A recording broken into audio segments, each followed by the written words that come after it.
This is the Wirral podcast on the Wirral channel, and on this one we are going back to a rerun of a podcast we did a few years ago, released, of the Thing of Thingwall. What is the Thing of Thingwall? And that's coming up in a couple of minutes. Now, after this podcast is over, check out the playlist that we have of our other podcasts. Lots of other things to listen to while you're doing something else. There are images on screen of what is being talked about at the time, but you quite easily just listen and get on with the rest of the day of whatever you are doing. Now, as you can imagine, there are lots and lots of local stories that can be told, and we've got a list of them in our playlist of our different topics and many of our videos that we have as well.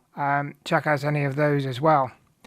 But if you or anybody you know does have a story to tell about anything they've done locally or even nationally, internationally, but are local or who live here now and want to come on and tell their story, they could be made into a full documentary or a talking podcast style episode. Just an example, the one that was earlier done a few years ago was one about Colonel Toosey. And if you're familiar with the movie Bridge over the River Kwai, where Alec Guinness played the captain of the British Army, the Colonel Toosey was from Oxton. And if you go back and look at, I think the episode's called The Real Story of the Bridge over the River Kwai, is the story told by his granddaughter a couple of years ago at his house that is in Oxton Village. So I'll drop a link to that below as well. But for now, let's get into the episode of The Thing of Thingwall.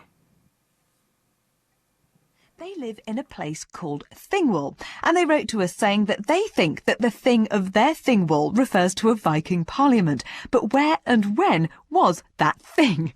Well, Brendan and Kathleen, easy for you to write, harder to say. Thank you very much. But what I'd like to know is, what were the Vikings doing on the Wirral in the first place?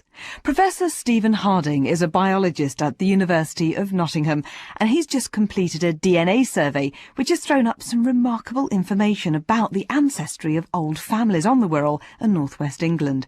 But when we hooked up with him earlier, the first thing I wanted to talk about was these Vikings, which, according to my primary school history, were clearly in the wrong place. Indeed, at school we're told about the Vikings coming in from the east, the Danish Vikings, and how they made a military conquest. What we don't hear about is the more silent incursion of the Norwegian Vikings.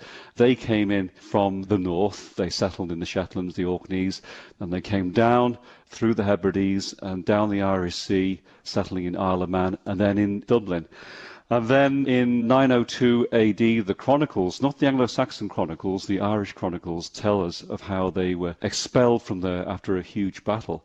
The chronicles tell us how a group of them came over the Irish Sea and settled in Wirral after being given permission by Queen Ethelfled, Queen of the English. So what was the difference then between the Norwegian Vikings and the Danish Vikings, or was there any difference? Culturally and linguistically, they were very similar. And to delineate Norwegians from Danes is quite difficult. However, there are certain test words we can use. For example, not far from Thingwall, we have a place called Arrow Park, and that comes from Irish Norse, Argi, which means a type of farmland. So that's an indication of Norwegian Vikings locally. Now, going back to Brendan and Kathleen's question about the thing, now that sounds like a very bad B-movie, not an ancient parliament. So what was the thing? Indeed, some listeners may remember a TV series called The Addams Family from the 1960s, where the thing was this hand which appeared from a box to answer the phone. Now, the thing on Wirral is different from that, you'll be relieved to hear. The thing comes from Old Norse, of the same pronunciation, thing, which means an assembly or parliament. Vol is an Old Norse name meaning field, so Thingwall is Thingvoll, which means the Assembly Field, the Parliament Field. So Brendan and Kathleen are absolutely right. It does refer to a form of Parliament. And do we know exactly where it was? We've got a good idea because thing sites in Scandinavia are usually connected with a hill or mound, a Thingbreke we call it, where the speaker at the thing can make himself heard. And there is one site in Thingwall which fits beautifully into this pattern. It's a place called Cross Hill, just off the A551. So we think the thing site is there. Now, we know other things or tins. We've got tin walls on the Isle of Man. Is that the same age? The Manxmen have dated the start of the thing at Thingwall about 979 AD. Now, if the Wirral Vikings came in 902 AD, then it's very likely that the Wirral's thing would have been set up shortly after that, which would place Wirral's thing older than Thingwall and the Isle of Man. Now, I'm sure many of our listeners will be aware of the BBC's Blood of the Vikings project, but you've been continuing that with a more specific theme on the Wirral in northwest England, haven't you? What have you come up with? That's right. I mean, the Blood Vikings, again, listeners might remember this. This was a BBC Two series which was focused on finding evidence of Viking ancestry in the British Isles by using modern genetic methods based on testing the DNA on the male Y chromosome, which is passed from generation to generation along the paternal line from father to son to his son with little or no change. So this is a marker of ancestry. Now, it's not a very powerful marker when used for individuals, but when used with groups of people, populations, it is very powerful. So by comparing populations with Y chromosome DNA distributions, we can get an indication of population ancestry. Now, Blood of Vikings tend to focus on rural areas which were away from places which have undergone a large population change over the last few hundred years. Now, unfortunately, the Wirral is part of a big conurbation of Merseyside, and that causes problems in looking for ancestry.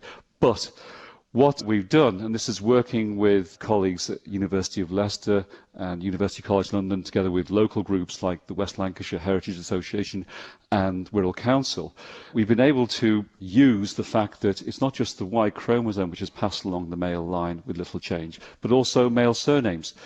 So by using as our volunteer base men who have surnames that were present in the Wirral prior to 1600, we could get round this problem of the population movements. So what have you come up with then? Well, it appears that there is up to 50% Scandinavian ancestry in Wirral and neighbouring West Lancashire. Gosh, that's incredibly high. Is that something you were expecting?